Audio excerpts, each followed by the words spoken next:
আমরা বহুবার বলেছি, জুলুম করেন না, মানুষের প্রতি অত্যাচার করেন না, মিথ্যা মামলা দিয়ে মানুষকে ফাঁসায়েন না, অযথা মানুষের নামে গায়েবী মামলা দিয়েন না, মানুষকে গুম খুন নির্যাতন আয়না ঘর করেন না। আমরা কোরআন হাদিস দিয়ে শতবার বুঝাইছি, তারা বলছে আমাদেরকে ধরে কে? আল্লাহ বলছেন ইন্না বাতশা রাব্বিকা লাশাদীদ, ধরে না, কিন্তু আল্লাহ ধরলে ছাড়ে না। মুসলিম তুমি যতবার বলো বলাটাই হবে সার, যদি না বলো নামাজে দাঁড়িয়ে আল্লাহু আকবার। মুসলিম তুমি যতবার বলো বলাটাই হবে সার, যদি না বলো নামাজে দাঁড়িয়ে আল্লাহু আকবার। বিশেষ করে আল্লাহু আকবার,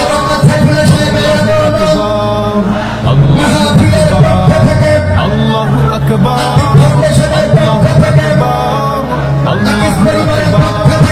আল্লাহু আকবার। লিল্লাহি তাকবীর। প্রধান বক্তার আগমন। ঘরে ঘরে একটি ভিন্ন রকম মানুষের কাছে আবেগ কাজ করছে। কেননা কম বেশি মাহফিল অনেকই হয়, কিন্তু একসাথে 10-15 লক্ষ লোকের অ্যারেঞ্জমেন্ট এরকম চমৎকার পরিবেশে যেন একটি অনিন্দ সুন্দর বাগানে আমরা এসে গিয়েছি, এটা কিন্তু করা সকলের দ্বারা সম্ভব নয়, ঠিক কি না?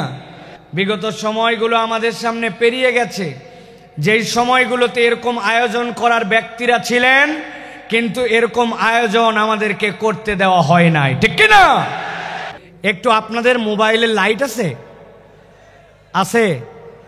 একটু শার্ট করে 5 সেকেন্ড সময় দিলাম, জ্বলায় ফেলেন দেখি। হ্যাঁ, একটু জ্বলায় ফেলেন। যার যার মোবাইল আছে কথা বলবেন না, একটা কথা হবে না, একজনও না। জ্বলাইছেন? এবার হাতটা উঁচু করেন, 2 হাত। যারা জ্বলাতে পারে নাই শিখায় দেন কেমনে জ্বলাতে হয়। হাত উঁচু করেন, হাত উঁচু করছেন, শক্ত করেন, একটু শক্ত, একটু ডানে দিকে নড়া দেন, এবার একটু বামে দেন, এবার একটু সামনে দেন, একটু পিছনে দেন, এবার একটু পিছনে টানা দেন। এবার হাতটা সোজা করেন, সোজা করেন। এবার হাতটা এরকম করে নড়াচড়া দেন, 2 দিকে নড়াচড়া দেন। এবার হাতটা সোজা করেন, স্ট্রেট, নো নড়াচড়া। গলাটা পরিষ্কার করেন, ভালো করে দিছেন। এবার আমরা আকাশ বাতাস মুখরিত করে আল্লাহর একটা তাকবীর দিয়ে আলোচনার মধ্যে প্রবেশ করতে চাই। যারা আসমান জমিন মুখরিত করে একটা তাকবীর দিতে পারবেন তারা বলেন আল্লাহুম্মা আমিন। এই স্বেচ্ছাসেবক ভাইরা, আপনারা দিবেন না তাকবীর? নাকি আপনারা ওয়াজের বাইরে? আপনারা তো ওয়াজের ভিতরে। হাত সোজা করেন। কারা কারা জ্বলাতে পারে নাই শিখায় দেন। হাত সোজা করেন। সোজা করছেন? আল্লাহুম্মা আমিন বলেন। এবার একটা আকাশ বাতাস মুখরিত করে তাকবীর দেখতে চাই। আমি আল্লাহু আকবার আস্তে বলবো, লিল্লাহি তাকবীর, আপনারা জোরে করে আল্লাহু আকবার বলবেন, যাতে কোনো বিতাড়িত শয়তান এখানে থাকতে না পারে। পারবেন ইনশাআল্লাহ? দেখে এটা তাকবীর দেন, লিল্লাহি তাকবীর, লিল্লাহি তাকবীর। আল কোরআনের আলো, আল হাদিসের আলো, তোমার নেতা আমার নেতা, তোমার নেতা আমার নেতা, আলেম ওলামা যেখানে, আল্লাহর আইন যেখানে, লিল্লাহে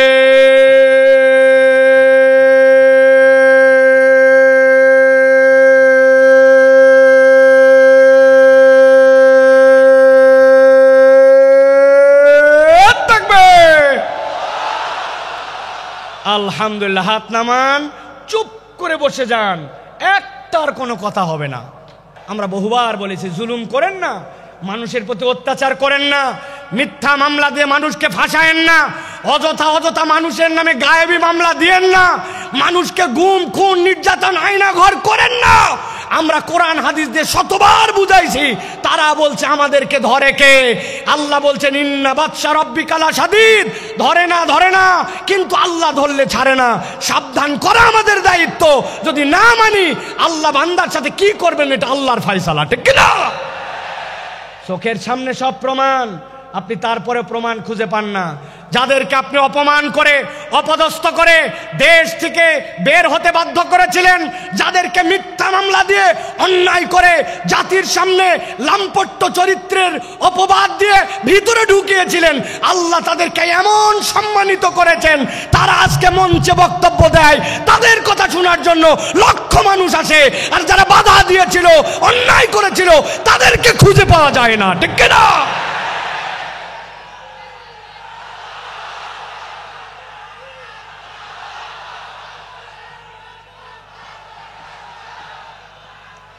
প্রিয় ভাইয়েরা, যুগে যুগে যুগে যুগে জালিমদের ব্যাপারে আল্লাহ রাব্বুল আলামিন একটা কথা বলেছেন, খবরদার তোমরা এটা মনে করো না আল্লাহ রাব্বুল আলামিন জালেমদের ব্যাপারে গাফেল। আল্লাহ জালেমদের ব্যাপারে গাফেল নন। আল্লাহ রাব্বুল আলামিন খবর রাখেন, কিন্তু আল্লাহ রাব্বুল আলামিন কিভাবে ধরবেন এটা তোমার হিসাবের মধ্যে কুলাবে না। আজকে আল্লামা মামুন আল হক আপনাদের সামনে কথা বলবেন। এই একটা মানুষকে নিয়ে যে পরিমাণ অপমান অপদস্থতা তারা দেখিয়েছে, একজন আলেমে দ্বীনের হাতের মধ্যে হাত করা লাগিয়েছে, পায়ের মধ্যে ডান্ডা বেরি লাগিয়েছে, মাথার মধ্যে বারবার বলেছেন আমাদের ভয় নাই, হেলমেটটা পরায়ও না, শুধু জাতির কাছে অপদস্থ করার জন্য মিথ্যা বুলেট প্রুফ জ্যাকেট, মিথ্যা মাথার মধ্যে হেলমেট, এইগুলো দিয়ে আলেমকে অপমানিত করতে চেয়েছে। আল্লাহ দেখায় দিয়েছেন অপমান যারা করেছিলে আজকে তোমাদের পরিণতি কি। এই জন্য আমরা বলতে চাই, এখনো যারা আছেন, আগামীতেও যারা আসবেন, আপনারা যদি মনে করেন একদল গেছে আমরা সামনে বাপের বেটা, আপনাদেরকেও সতর্ক করতে চাই, আলেম ওলামা ইসলামপন্থী কোরআনওয়ালা তাদের সাথে বেয়াদবি করলে দুনিয়া আখিরাতে আল্লাহ তাদেরকে ছাড় দিবে না।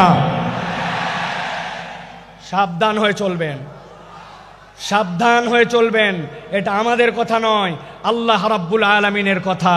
আল্লাহ রাব্বুল আলামিন বলছেন, ভালো করে জেনে রাখো দুনিয়ার মানুষ, ওয়ামা খলাকতুল জিন্না ওয়াল ইনসা ইল্লা লিয়াবুদুন, আমি জিন আর ইনসান এখানে কাউকে খাস আর আম করি নাই, গণভাবে তোমাদেরকে আল্লাহর ইবাদতের জন্য সৃষ্টি করেছি।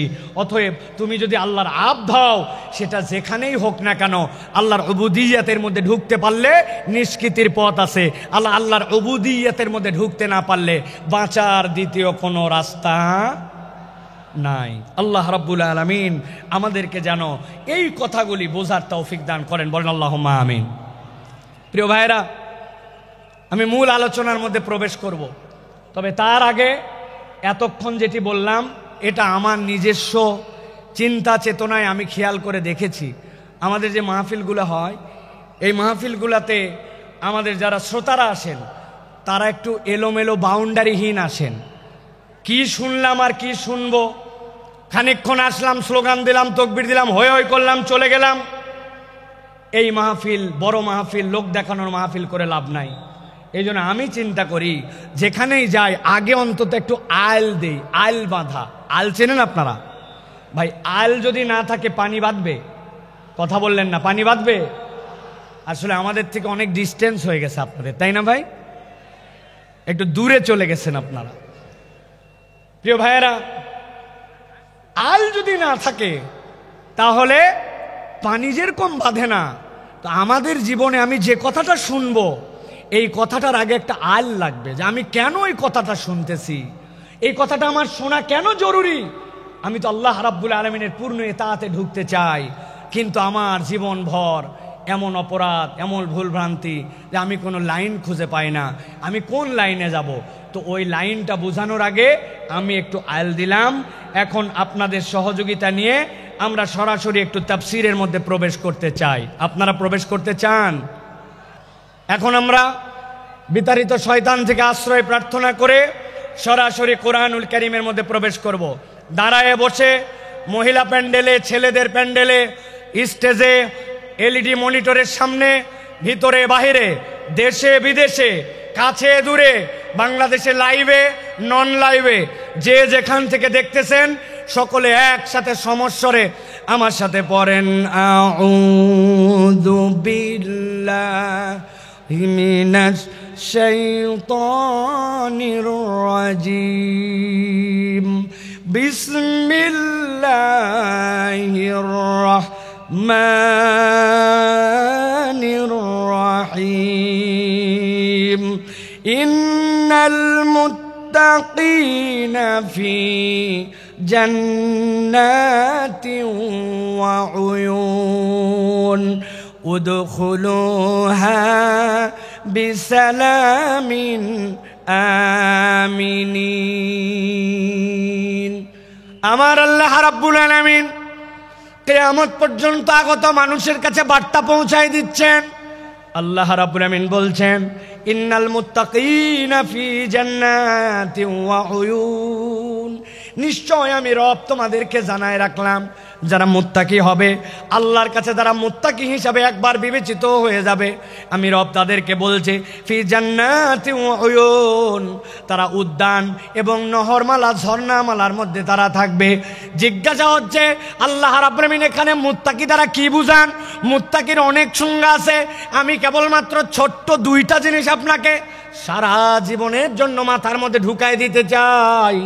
মুত্তাকি মানে কনসেপ্টের মধ্যে পরিষ্কার রাখবেন, মুত্তাকি হচ্ছে সে আল্লাহ আমাকে যা যা নিষেধ করেছেন, আল্লাহর নিষেধাজ্ঞা থেকে যখন আমি বেঁচে থাকি, আল্লাহ যা আমাকে করতে মানা করেছেন সেইটার ধারে কাছে যখন আমি যাই না, সেই পথ যখন মারাই না, বান্দা যখন এই কাজ করতে শুরু করে, আল্লাহর কাছে সে তখন মুত্তাকি হিসাবে বিবেচিত হয়। সুবহানাল্লাহ বলে। হযরত ওমর ফারুক রাদিয়াল্লাহু তাআলা আনহু, তার কাছে সে জিজ্ঞাসা করছে খলিফাতুল মুসলিমিন, তাকওয়ার পথটা কি, মুত্তাকি কাকে বলে?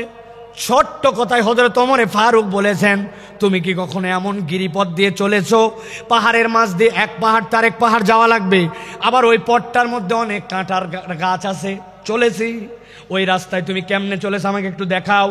সাহাবী ডেমনস্ট্রেশন করে দেখাচ্ছেন খলিফাতুল মুসলিমিন আমিরুল মুমিনিন, যখন দেখেছি পাহাড়টা নিচু, আমার মাথা বেঁধে যাবে, মাথাটা নিচু দিছি, আবার যখন দেখছি উঠা লাগবে উঠছি, ডান দিকে ফিরা লাগবে ডানে ফিরছি, বাম দিকে কাত হওয়া লাগবে ফিরছি, আর আমার গায়ের মধ্যে যে কাপড়টা ছিল ওইটা যেন কোনো কাঁটার গাছের মধ্যে আটকায় না যায়, ওই জন্য কাঁটার গাছের মধ্যে আটকানোর থেকে বাঁচার জন্য কাপড়গুলা জড়ো করে করে আমি চলাফেরা করছি।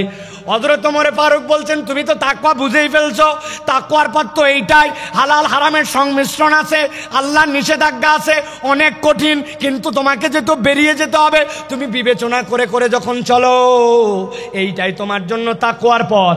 আল্লাহ বলছেন ওই তাকওয়ার পথে চলে যারা মুত্তাকি হবে, ইন্নাল মুত্তাকিনা ফি জান্নাতিন ওয়া উয়ুন, আমি রব্বুল আমিন তাদের জন্য জান্নাত আর তাদের জন্য ঝর্ণা রেখেছি। আল্লাহ ডাক দিয়ে বলবেন, উদখুলুহা বিসালামিন আমিনিন, ওর মধ্যে তোমরা নিরাপত্তার সাথে প্রবেশ করো। আল্লাহ মূলত বোঝাতে চান, আমার বান্দা যে একবার হবে, আমার এতাতকারী যে হবে, আমি তাকে জাহান্নামের জন্য সৃষ্টি করি নাই, আমি তাকে জান্নাত দিতে চাই। সুবহানাল্লাহ। কিন্তু বান্দা মনে মনে চিন্তা করছে, আমার তো গুনাহ খাতার কোনো শেষ নাই, আমি কেমনে বাঁচবো, আমি কেমনে এই পথকে গ্রহণ করব? আল্লাহ রাব্বুল আমিন বলছেন, বান্দা তুই ভয় পাস না, আমি তোর জন্য ঘোষণা করতেছি। রব্বুল আলামিন কোরআনুল কারীমের 5 নম্বর সূরা, সূরা মায়েদা এর 74 নম্বর আয়াতের মধ্যে বলছেন, আফালা ইয়াতুবুনা ইলাল্লাহ ওয়া ইয়াস্তাগফিরুনাহু ওয়াল্লাহু গফুর রহিম। আমার আল্লাহ বলতেছেন, এই দুনিয়ার মানুষ ভালো করে বোঝো, আমি রব তোমাকে বললাম, আফালা ইয়াতুবুনা ইলাল্লাহ, তুমি কি আল্লাহর দিকে ফেরত আসবে না? ওয়াস্তাগফিরুনাহু, আর তুমি কি তোমার রবের কাছে ক্ষমা চাইবে না? এটার দ্বারা আল্লাহ কি বুঝাতে চান? তুমি যদি আল্লাহর কাছে ফেরত আসো আর যদি ক্ষমা চাও, আল্লাহ বলছেন আমি রব্বুল আমিন নিজেকে ঘোষণা দিলাম, আল্লাহু গফুরুর রহিম, রব তাকে দয়াময় ক্ষমা করার জন্য রেডি আছে। সুবহানাল্লাহ। তাহলে আমাদের কাজ রব্বুল আলামিনের কাছে ফেরত আসা। আল্লাহ অন্য আয়াতে বলতেছেন, কুল ইয়া ইবাদিয়াল্লাযীনা আসরাফু আলা আনফুসিহিম, কুল, হে নবী আপনি বলে দেন, ইয়া ইবাদিয়া, হে আমার বান্দারা, আল্লাযীনা, যারা, আসরাফু, বাড়াবাড়ি করে ফেলেছো, আলা আনফুসিহিম, নিজেদের অন্তরের উপরে, লা তাকনাতু মির রাহমাতিল্লাহ, তুই তোর রবের দয়া থেকে কখনো ভরসাহীন হয়ে যাস না, ইন্নাহু হুয়াল গফুরুর রহিম, আল্লাহ বলছেন তোর রব নিশ্চয় ক্ষমাকারী আর নিশ্চয় তোর রব রাহিম। আল্লাহ এরপরে বান্দাকে বলছেন ওয়ানিবু ইলা রাব্বিকুম ওয়াসলিমু লাহু, আল্লাহর কাছে ফেরত আয় আর একবার বল আল্লাহ ভুল হয়ে গেছে, এখন আমি তোমার কাছে আত্মসমর্পণ করলাম। কোন পর্যন্ত ডিউরেশন? মিন ক্বাবলি আন ইয়াতিয়াকুমুল আযাব, আযাবের দিবস তথা কিয়ামত হওয়ার আগ পর্যন্ত একবার যদি বান্দা আল্লাহর কাছে ফেরত আসে, আল্লাহ বলছেন সুম্মা লা তুনসারুন, আর একবার যদি তোর মৃত্যু চলে আসে আর কেউ সাহায্য করতে পারবে না। আল্লাহ এই আয়াতগুলা সাক্ষ্য দেয় আল্লাহ বান্দাকে ক্ষমা করে দিতে চান। সুবহানাল্লাহ। এখন আপনাদের কাছে দুইটা প্রশ্ন। এক নম্বরে আল্লাহ রাব্বুল আমিন ক্ষমা করে দিতে চান, আমরা কি ক্ষমা পাইতে চাই? আল্লাহকে আমাকে শোনাতে হবে না, আমাকে শোনাতে হবে না, আমরা কি ক্ষমা পেতে চাই? আল্লাহ রাব্বুল আমিন ক্ষমা করতে চান, পেতে চাই। কিন্তু দ্বিতীয় জিজ্ঞাসা হচ্ছে আল্লাহর কাছে ক্ষমা পেতে চাই, কিন্তু এজন্য আমাদের কি কোনো প্রচেষ্টা আছে? কি সমস্যা? আস্তে আস্তে আস্তে, একজন দুইজন বলেন, আপনারা চুপ করেন সবাই, শোনা যায় না, স্পষ্ট না? আল্লাহু আকবার। আমাদের মাইকালা ভাই, আমি আপনাকে কতগুলো পরামর্শ এখান থেকে দিয়ে যাই। আগামীকালকে সামনের যে 5-7 রো দেখতে পাচ্ছি, প্রত্যেকটা বাঁশে একটা বাঁশ পরপর 2টা করে টিউবলাইট লাগাই দিবেন। আর সামনের যে বাঁশ, এই বাঁশ থেকে সামনের দিকে 4টা বাঁশ পরপর 2টা হর্ন 2টা হর্ন 2টা হর্ন, যত সাউন্ড বাইরে তাক এই জায়গাতে কালকে লাগাই দিবেন। ঠিক আছে ভাই? আজকের মধ্যে একটু কষ্ট করে শুনি ভাই, হ্যাঁ? তারপরে আমরা নেক্সট এটা ঠিক করে ফেলবো ইনশাআল্লাহ। একদম চুপ করে যান সবাই, আমি মাইকের কাছাকাছি ফোকাস রেখে কথা বলার জন্য চেষ্টা করতেছি যাতে আপনারা একটু কথাগুলো বুঝতে পারেন। প্রিয় ভাইরা, খুব গুরুত্বপূর্ণ কথা ভাই, কেবল তো কথা শুরু। আমরা ক্ষমা পেতে চাই এবং আমরা ক্ষমার প্রচেষ্টাও আল্লাহর কাছে করতে চাই, কিন্তু কোরআন হাদিসের পদ্ধতি অনুযায়ী ক্ষমা লাভের উপায় কি এ বিষয়ে আমাদের সকলের পরিষ্কার ধারণা নাই। আমি আপনাদের কাছে বলতে চাই, কোরআন হাদিসের বক্তব্য অনুযায়ী একজন বান্দার ক্ষমা লাভের সর্বনিম্ন 5টা উপায়। জিজ্ঞাসা করব, উত্তর দিবেন শুনতে পালে। ক্ষমা লাভের সর্বনিম্ন উপায় কয়টা? হয় নাই? সকলে হাতগুলা নিচে নামান, এরকম করে হাত নিচে নামাবেন। আমি জিজ্ঞাসা করব কয়টা, হাত তুলে সবাই একসাথে বলবেন 5টা। কোরআন হাদিসের আলোকে ক্ষমা লাভের সর্বনিম্ন উপায় কয়টা? সব হাত ওঠে নাই, আমি দেখতে পাইছি। আরেকবার চান্স দিব, হাত নামান। ক্ষমা লাভের সর্বনিম্ন উপায় কয়টা? আলহামদুলিল্লাহ। এই 5টা কথা শুনবো, আমার বক্তব্য শেষ হবে, এশার আজান হবে ইনশাআল্লাহ। ভালো করে খেয়াল করে শোনেন। ক্ষমা লাভের উপায় হচ্ছে 5টা। কয়টা? এর 1 নম্বর হচ্ছে ঈমান এবং নেক আমল। আস্তে করে বলেন, 1 নম্বরটা কি? নেক আমল। ঈমান, নেক আমল। বলেন, ঈমান, নেক। এই ওয়াজটা যেন বাড়িতে মুখস্থ যায়, এজন্য আমি এত কষ্ট করতেছি। 1 নম্বর ঈমান এবং নেক আমল। আল্লাহ রাব্বুল আমিন বলছেন, ওয়াদাল্লাহুল্লাযীনা আমানু ওয়া আমিলুস সালিহাত মিনহুম মাগফিরাতাও ওয়া আজরান আযীমা। আল্লাহ বলছেন, দুনিয়ার মানুষ শোনো, ওয়াদাল্লাহ, আল্লাহ তোমার সাথে ওয়াদা করছেন। আপনি বাড়ির থেকে বেরিয়ে এসেছিলেন, বাচ্চা বলছে আব্বা আমার জন্য চকলেট নিয়ে আসবে। আপনি বলছেন ঠিক আছে চকলেট নিয়ে আসবো, কিন্তু বাড়িতে ঢোকার সময় ভুলে গেছেন। আপনি আপনার ছেলেকে বলছেন 5-এ ভালো রেজাল্ট কর, একটা সাইকেল কিনে দিব, কিন্তু আপনি সাইকেল কেনার কথা আর সামর্থ্যে কুলাই নাই, ভুলে গেছেন। বউরে বলছেন এবার খালি বেতন পাই লাল রঙের একটা শাড়ি তোমাকে কিনে দিব। এরপরে কত বেতন গেল, কিন্তু শাড়ি কেনার ক্রেতা বা সামর্থ্য অনেক সময় হিসাবে মেলে না। আমরা ওয়াদা করি, কিন্তু অনেক সময় ওয়াদা আমরা রাখতে পারি না। এরকম আমাদের জীবনে হয় কিনা? কিন্তু আল্লাহ বলতেছেন, বান্দা আমার জন্য ওয়াদা করা লাগে না, ফাআলুল লিমা ইউরিদ। আমরা আল্লাহর ব্যাপারে বলি ইন্নাকা লা তুখলিফুল মিআদ, আমার রব কখনো ওয়াদার ব্যতিক্রম করেন না। কিন্তু সেই আল্লাহ বলছেন ওয়াদাল্লাহ, আল্লাহ ওয়াদা করতেছেন আল্লাযীনা আমানু, যারা ঈমান আনবে। 2 নম্বর ওয়ামিলুস সলিহাত, ঈমান আনার সাথে সাথে আমলে সলেহ করবে। মিনহুম মাগফিরা, আমি রব্বুল আমিন তাদেরকে ক্ষমা করে দিব। ওয়া আজরান আযীমা, আর আমি রব তাদের জন্য বিশাল প্রতিদানের ব্যবস্থা করব। কথা সহজ, কিন্তু বুঝে ঘাটতি আছে। আমাদের ধারণা আমরা তো আলহামদুলিল্লাহ ইমানদার, ঠিক না ভাই? আলহামদুলিল্লাহ ইমানদার, আমরা ইমান আনছি। এবার যদি জিজ্ঞাসা করে আমলে সলে করেন, নেক কাজ করেন, বুক ফুলায় বলবে করি, মানে নামাজ বাদ দেই না, রোজার সময় রোজা করি, হজ যাকাতও দেই সুযোগ থাকলে, বলি কিনা আমরা? প্রিয় ভাই, ভালো করে বুঝে যান, ভালো করে অন্তর দিয়ে কথাগুলা বুঝে যান। আপনি আমি মনে করি নামাজ রোজা হজ যাকাত এইগুলা বোধহয় নেক কাজ। আমি আপনার কাছে ধারণা পরিষ্কার করতে চাই, নামাজ রোজা হজ যাকাত নেক কাজ, কিন্তু এইগুলা একমাত্র নেক কাজ নয়। বলবেন হুজুর এটা কেমন কথা? একটা ছেলে স্কুলে ভর্তি হয়েছে, ওই স্কুলের ইউনিফর্ম আছে, ড্রেস, ওই স্কুলে 70% উপস্থিতি লাগে, ওই স্কুলে প্রথম সাময়িক পরীক্ষা দেওয়া লাগে, দ্বিতীয় সাময়িক দেওয়া লাগে, ফাইনাল লাগে, পাস মার্কের জন্য 33 লাগে।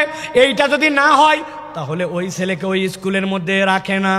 এটা যদি স্কুলের নিয়ম হয়, তাহলে আপনি যদি ইসলামকে একটা স্কুল মনে করেন, ইনস্টিটিউট মনে করেন, নবীজি বলছেন বুনিয়াল ইসলাম আলা খামসিন, ইসলামেরও একটা বেসিক আছে, যেই 5টা কাজের না থাকলে ইসলামের আর ভিত্তি থাকে না। তার মধ্যে আল্লাহর প্রতি শাহাদা, এরপরে সালাত, এরপরে আপনার জন্য যাকাত, এরপরে সম, এরপরে আপনার জন্য আল্লাহর জন্য হজ। এই যে কাজগুলি, এইগুলা ইসলামের বেসিক। এখন আপনি এইগুলা কাজ 33 মার্ক। এখন কোনো বান্দা যদি বলে এইগুলাই করি মানে আমি ভালো কাজই করি, এর বাইরে আর ভালো কাজ নাই, আপনার বুঝের মধ্যে ভুল আছে। এইটা ভালো কাজ, তবে এটা 33 মার্কের কাজ। এইটা না করলে আপনি মুসলমানই থাকেন না, ঠিক না? কিন্তু আমাদের যশোরে অনেক লোক নামাজ পড়ে না, ইমান ঠিক আছে, আছে না? আল্লাহর কিতাব ঠিক মতো মানে না, কিন্তু ইমান ঠিক আছে, আছে না? বলছে আমানতু বিল্লাহি ওয়া মালাইকাতি ওয়া কুতুবিহি, আমি আল্লাহর কিতাবের সব বিধান মানি, আল্লাহর কিতাব যা আছে তার প্রতি আমি বিশ্বাস করি, আমি আল্লাহর কিতাবকে গ্রহণ করে নিলাম। কিন্তু ওই লোককে যদি বলা হয় নামাজের ইসলাম মানলেন, রোজার ইসলাম মানলেন, কিন্তু আল্লাহর জমিনে আল্লাহর বিধান দিয়ে শাসনটা হোক, এই কথা বললে তখন বলে বক্তা দল করে, আছে না? এইরকম মুনাফিক মার্কা অনেক মুসলমান আছে। তার মানে বোঝা যায় আপনি আপনার ঈমান এখনো বোঝেন নাই। আমি আপনার কাছে জিজ্ঞাসা করব, বুঝে থাকলে বলেন তো, কোন লোক কোরআনুল কারীম নিছে, কোরআনুল কারীমের সে বলছে 15 পারা পর্যন্ত আমার মোটামুটি ক্লিয়ার, বাকি 15 পারা এখনো পড়া হয় নাই, তবে 15 পারার ব্যাপারে আমার কোনো মন্তব্য নাই, বাকিগুলো আমি দেখে শুনে সিদ্ধান্ত নিব, তাহলে সে হচ্ছে 50% মুসলমান। 50%। আরেকজন বলছে পুরা কোরআন ক্লিয়ার, খালি সূরা নাসের ব্যাপারে আমার কিছু মন্তব্য আছে, সূরা নাসটা আমি ভালো করে জেনে তারপরে আমি কোরআনুল কারীমের বাকি মানবো, তাহলে সে 99% মুসলমান। কত পার্সেন্ট?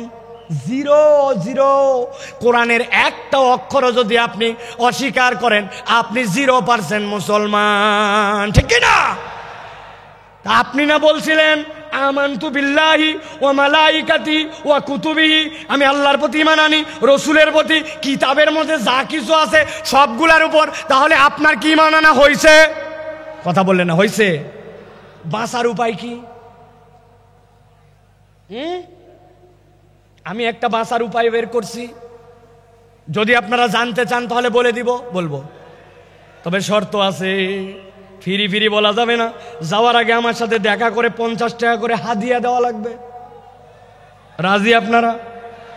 হুজুর খুচরা টাকা নেয়, এটা গাড়ি ভাড়া খালি দিতে পারবো না, এগুলো বললে হবে না। কয় টাকা বলবো? দেখেন, পছন্দ হলে টাকা দিয়েন, না হলে দিয়েন না।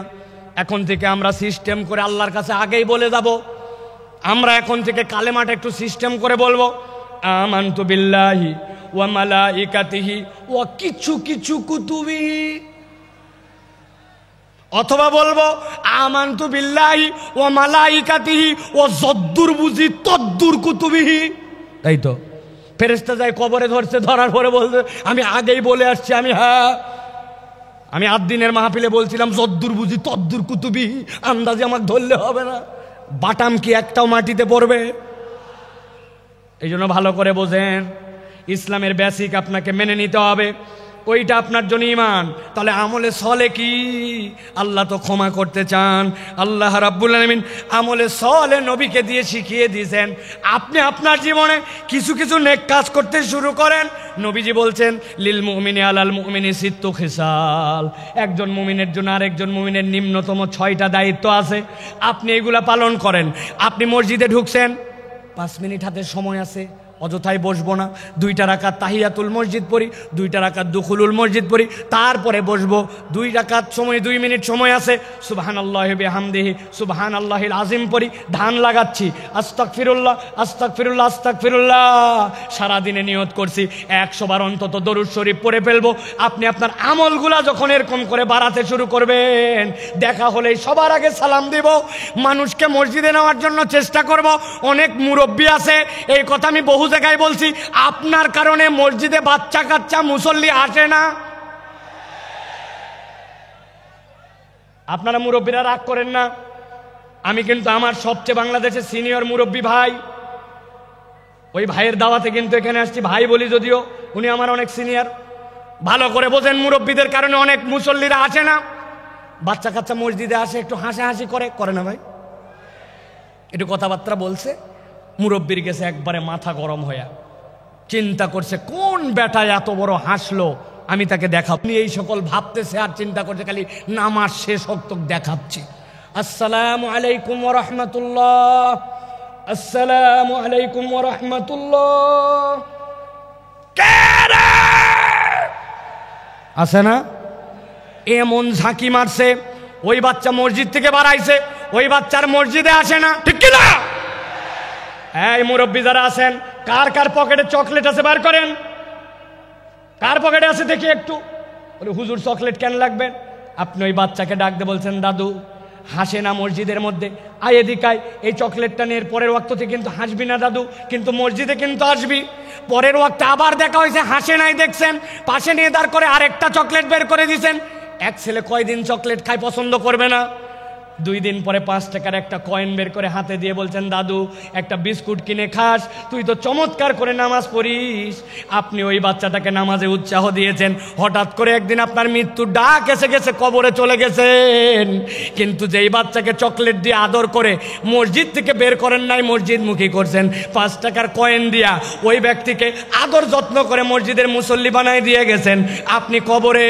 কিন্তু আপনার 20-25 টাকার ইনভেস্টমেন্ট, ওই বাচ্চা যতবার সিজদা দেয় আপনার আমল নামায় সওয়াব উঠে যায়। এর নাম আমলে সলে। আপনাকে টেকনিক করে আল্লাহর দিকে আগাতে হবে।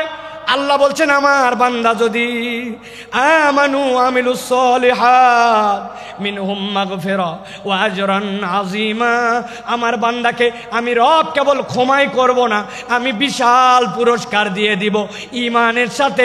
এই জন্য আমলে সলে লাগবে। সাথে সাথে হাদিসের গবেষণায় বোঝা যায়, কোন ব্যক্তি যদি আল্লাহ রাব্বুল আলামিনের কাছে গুনাহ মাফের উদ্দেশ্যে একবার ইস্তেগফার করে, রব্বুল আলামিন তাকে আরো 3টা নিয়ামত দেন। 1 নম্বরে রব্বুল আলামিন ওই বান্দার কঠিন অবস্থা থেকে উদ্ধার করে দেন। 2 নম্বরে তার দুশ্চিন্তা দূর করে দেন। 3 নম্বরে তার রিজিকের পেরেশানি আল্লাহ তুলে দেন। সুবহানাল্লাহ। তাহলে ক্ষমা লাভের উপায় কয়টা ভুলে গেছেন? কয়টা? 5টা। 1 নম্বর গেল, এবার চলেন 2 নম্বর। 2 নম্বর হচ্ছে আল্লাহর কাছে ক্ষমা চাওয়া। বান্দা যদি ক্ষমা পেতে চায়, আল্লাহর কাছে তাকে ক্ষমা চাইতে হবে। আল্লাহ রাব্বুল আলামিন বলছেন وَمَن يَعْمَلْ سُوءًا أَوْ يَظْلِمْ نَفْسَهُ ثُمَّ يَسْتَغْفِرِ اللَّهَ يَجِدِ اللَّهَ غَفُورًا رَحِيمًا। আমার আল্লাহ বলছেন বান্দা ভালো করে বুঝো, ওয়ামাই আমাল, তোমাদের মধ্যে যে করে ফেলে সুআন কোন গুনাহ আও ইয়াজলিম নাফসাহু অথবা নিজের উপরে সে জুলুম করে ফেলছে সুম্মা ইস্তাগফিরিল্লাহ এক মুহূর্ত দেরি করে নাই তার রবের কাছে সে ইস্তেগফার করেছে আল্লাহ বলছেন কেউ যদি আল্লাহর কাছে ইস্তেগফার করে ইয়াজিদিল্লাহ গফুরার রহিমা আল্লাহর কাছে ইস্তেগফার করলে আল্লাহকে সে দয়াময় ক্ষমাশীল হিসাবে পাবে সুবহানাল্লাহ আল্লাহ চান আমার বান্দা আমার কাছে মাপ চাক কিন্তু ওই মাপ চাওয়াটা যেন মাথা খাটানো মাপ চাওয়া হয় ওই মাপ চাওয়াটা যেন ঠোঁটের মাপ চাওয়া না হয় ওই মাপ চাওয়াটা যেন স্বয়ং বেয়াদবি না হয় অনেক সময় বাচ্চা কাচ্চাকে বাপ মা কারোর সাথে বেয়াদবি করলে বলে বল সরি বল সরি বল ওই বাচ্চা এমন ভাবে সরি বলে সরি বলাটাও একটা বেয়াদবি সরি এমন ভাবে বলছে তো আমরাও অনেক সময় আল্লাহর কাছে বেয়াদবের মতো মাপ চাই আপনারা বুঝতে পারেন নাই আমার কথা জন্য এই কথাটার সাথে সাড়া দেন নাই আমরা আল্লাহর কাছে অনেক সময় বেয়াদবের মতো মাপ চাই ঠিক বলছেন যারা বোঝেন নাই এক্সাম্পল দিয়ে বুঝাই ইমাম সাহেব সালাম ফিরাচ্ছে খেয়াল করেন আসসালামু আলাইকুম ওয়া রাহমাতুল্লাহ নামাজ শেষ আসসালামু আলাইকুম ওয়া রাহমাতুল্লাহ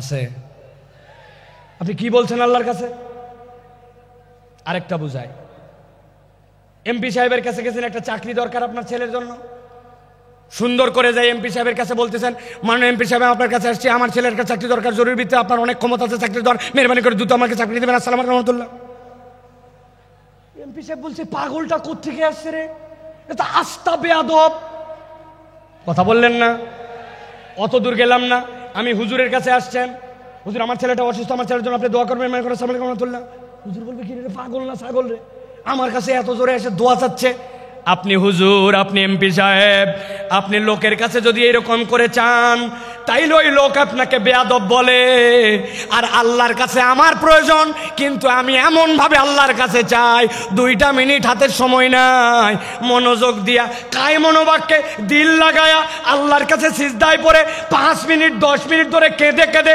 আল্লাহর কাছে আমরা মাপ চাই না অথচ আমার গুনাহ খাতার কোনো শেষ নাই আপনাদের অবস্থা জানি না আজকে সকাল থেকে আমার গুনাহ যদি আমার কপাল দিয়ে লেখা হতো নিয়ন সাইনের মতো স্টেজে উঠতে দিত না অনেক মুরব্বী মানুষ মনে করছে বোধহয় মুরব্বীর দাড়ি পেকে গেছে গুনাহ নাই একটা মহিলা তার সামনে দিয়ে চলে গেছে অন্তরের মধ্যে এমন কথা উদয় হইছে ওইটা যদি বাহিরের মানুষ জানতো দাড়িওয়ালার আর ইজ্জত থাকতো না জানা গুনাহ অজানা গুনাহ ভুলে যাওয়া গুনাহ আমার আপনার আমল নামায় গুনার কোনো শেষ নাই কিন্তু আল্লাহর কাছে কায় মনোবাক্যে দিল দিয়ে 5 মিনিট চাওয়ার মতো সময় নাই ঠিক কি না এই জন্য বলছি আমি এমনি এমনি বলি নাই যে আল্লাহর কাছে বেয়াদবের মতো চাওয়া যাবে না ক্ষমা চাওয়া মানে কি খালি আস্তাগফিরুল্লাহ আস্তাগফিরুল্লাহ আস্তাগফিরুল্লাহ এটা নয় আপনি দিল থেকে অনুতপ্ত হইয়া আল্লাহর কাছে চাওয়ার মতো যদি চান আমি মাঝে মাঝে বলি আপনাদের কাছেও বলি ও ভাই আপনার নামাজটাকে একটু সুন্দর বানান আমি নামাজ সুন্দর বানানোর জন্য একটা শুধু পরামর্শ দেই আজকের থেকে শপথ নেন আপনার জামাত ছাড়া ব্যক্তিগত যত সুন্নত নফল আমি 7 তাসবির নিচে রুকু সিজদা আর দিব না রাজি সুবহানাল্লাহ সুবহানাল্লাহ সুবহানাল্লাহ সুবহানাল্লাহ সুবহানাল্লাহ সুবহানাল্লাহ এরকম 60টা তাসবিহ পড়ব রুকুতে সুবহানা রাব্বিয়াল আযীম সুবহানা রাব্বিয়াল আযীম সুবহানা রাব্বিয়াল আযীম এরকম করে 60টা তাসবিহ রুকুতে 60টা তাসবিহ সিজদাতে আমার নফল ব্যক্তিগত নামাজ আজকের থেকে 60টা তাসবিহর নিচে হবে না রাজি আছেন ইনশাআল্লাহ হঠাৎ করে উঠে গেছি 3 বার পরে রেগুলার অভ্যাস আবার টাইট করছি পরের রাকাত থেকেই না আমি তো 7 তাসবিহর নিচে উঠবো না আমি আল্লাহর কসম করে বলতেছি আপনার নামাজের 50% সুন্দর হয়ে যাবে তাহলে 2 নম্বর আল্লাহর কাছে ক্ষমা চাওয়া 3 নম্বরে আল্লাহর কাছে তওবা করা বলেন 3 নম্বর তওবা করা বলেন অনেকে বলবেন হুজুর ইস্তেগফার আর তওবার মধ্যে কি পার্থক্য একটু আগেই তো বললেন ইস্তেগফারের কথা ক্ষমা চাওয়ার কথা। তাহলে তওবার মধ্যে পার্থক্য কি? তওবার রকম আছে 4টা, দীর্ঘ আলোচনা সেদিকে যাব না, কিন্তু তওবার মানেটা ভালো করে বোঝেন। আল্লাহ কোরআনে বলেছেন তুবু ইলাল্লাহি তাওবাতান নাসুহা, তোমরা আল্লাহর কাছে তওবা করো, তওবাটা যেন নাসুহা হয়। কি হয় নাসুহা মানে কি? আরবিতে নাসুহা শব্দটার উৎপত্তি স্থল 2টা, হয় নাসাহাতুন বা নাসাহাতুন।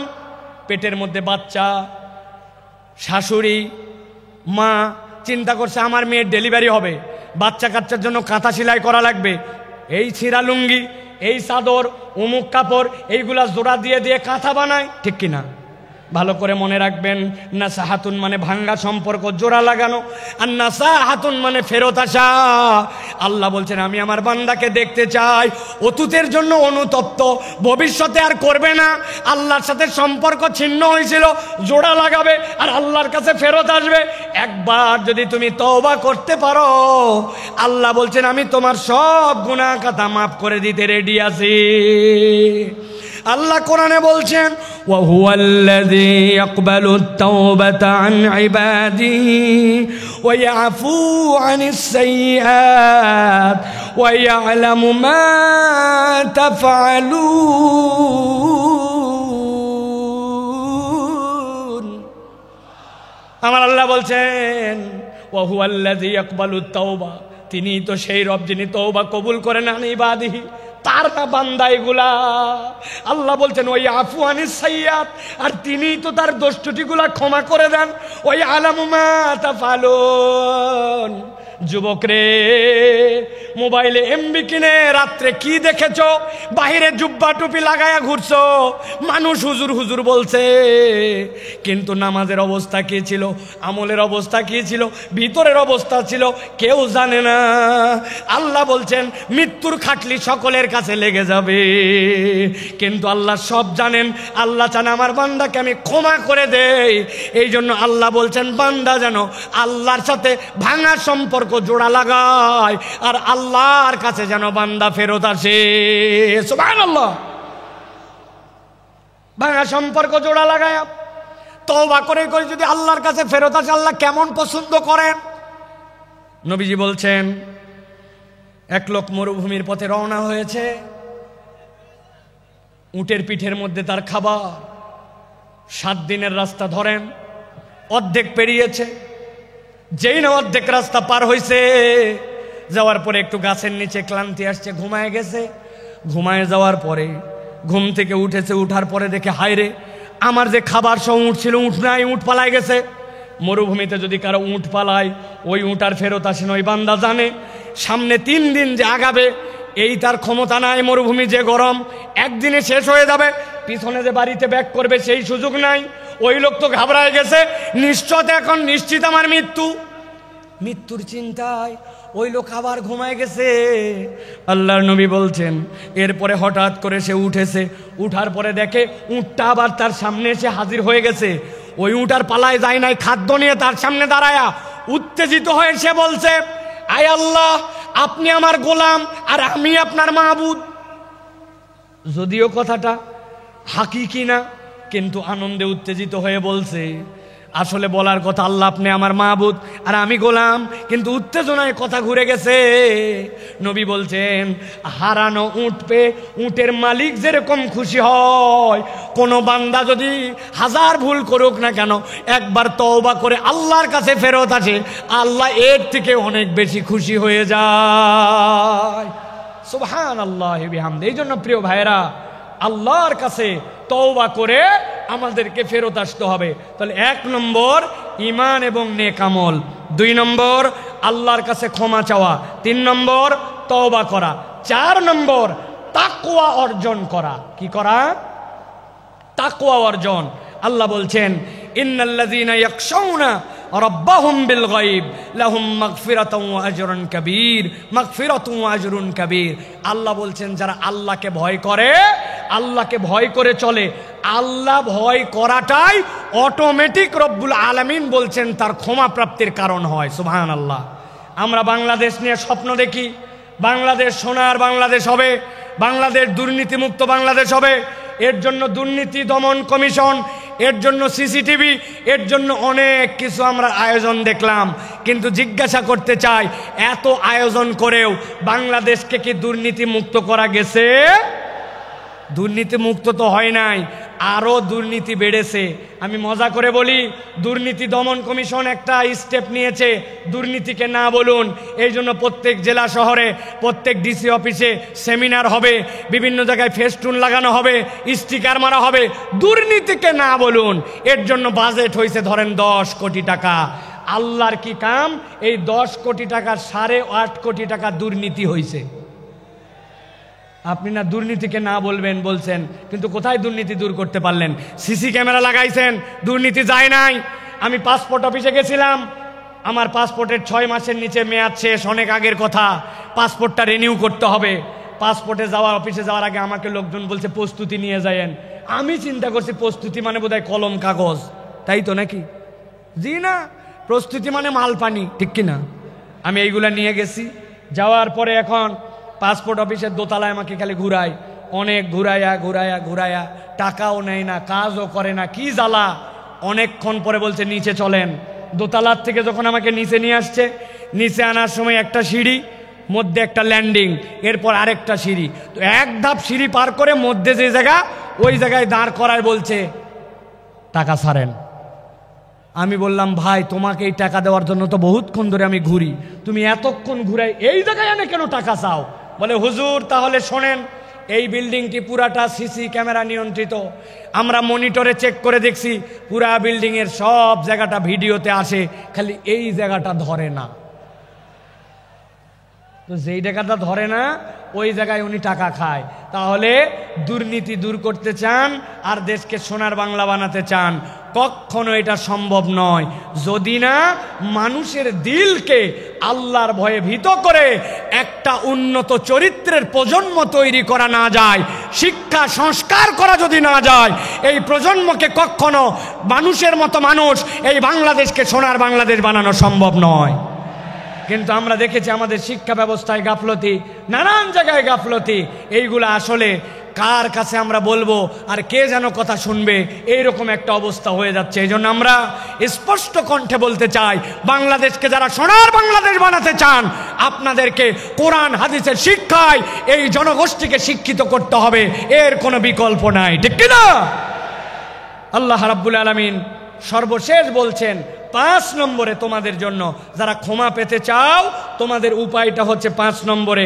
1 নম্বর ঈমান ও নেক আমল, 2 নম্বর আল্লাহর কাছে ক্ষমা চাওয়া, 3 নম্বর তওবা, 4 নম্বর তাকওয়া অর্জন, 5 নম্বর আল্লাহর জন্য দান খয়রাত করা। কি করা বলেন না, কি করা? আমরা কৃপণের কৃপণ হয়ে গেছি, আমাদের হাত খোলে না। আপনাদের এলাকায় খবর নিয়ে দেখবেন, মসজিদে আপনাদের জুমার দিনে মুসল্লি 200 জন, প্রত্যেকটা মুসল্লি যদি 20 টাকা করে দেয়, মসজিদে 4000 টাকা হয়। 4 জুমা মিলায়া মসজিদে একটা ভালো ফান্ডিং হয়ে যায় 20,000 টাকার। মসজিদ কারো দিকে তাকাতে হয় না। কিন্তু আমাদের মুসল্লিদের অবস্থা এমন, মসজিদে সেরা টাকা দেয়, একটা টাকা পকেটের থেকে বের হয় না। আপনি যদি ক্ষমা পেতে চান, আপনাকে দান খয়রাত করতে হবে। দান খয়রাত না করলে ক্ষমা পাওয়া যায় না।